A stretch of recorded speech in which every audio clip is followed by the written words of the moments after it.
Hello students, question number 8 from JEE Main 2023, 8 April, shift 1. The question is, in a bolt factory, machines A, B, C manufacture respectively 20%, 30% and 50% of the total bolts.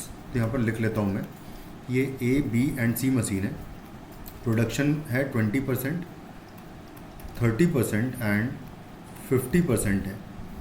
उसके बाद बोल रहा है कि of their output 3, 4 and 2% are respectively defective bolts, यानी कि यहाँ से डिफेक्टिव बोल्ट आने की प्रोबेबिलिटी फर्स्ट से 3% है, 4% यहाँ से है और 2% यहाँ से है. A bolt is drawn at random from the product. If the bolt drawn is found to be defective then the probability that it is manufactured by machine C का प्रोबेबिलिटी क्या आएगा ये बताना है. तो हम लोग यहाँ पर बेस थ्योरम का यूज़ करेंगे. यहाँ पर मैं लिखूँगा कि जितने तरीके से ये डिफेक्टिव बोल्ट आ सकता है वो मैं नीचे लिखूँगा और मशीन सी से आए वो हम लोग ऊपर लिखेंगे.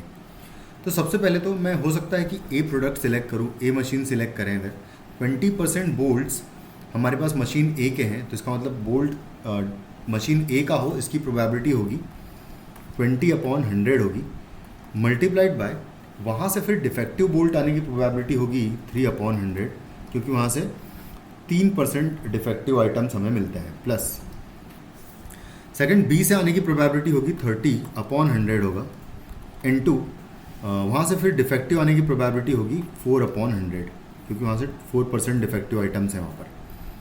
प्लस फिर 50/100 होगा probability of getting a defective bolt from C machine, and वहाँ से फिर डिफेक्टिव आइटम निकलने का, वहाँ से कोई प्रोडक्ट सेलेक्ट होने का प्रोबेबिलिटी 50/100 होगा, और वहाँ से डिफेक्टिव आने की प्रोबेबिलिटी होगी 2/100.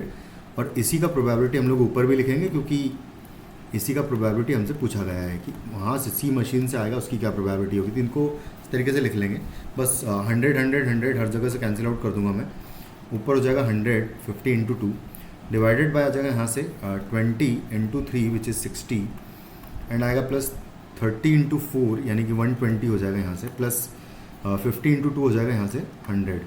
बस तो अब इसको एक और 10 का फैक्टर कैंसिल आउट हो जाएगा, या फिर एक बार कैलकुलेट ही कर लेते तो ऊपर तो 100 है एंड नीचे आ जाएगा 60 प्लस 120 विल बी 180, 180 प्लस 100 हो जाएगा 280.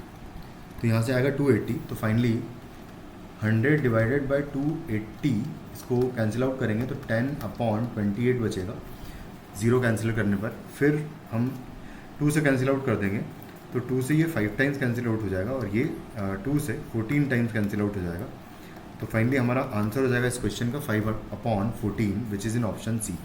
Thank you.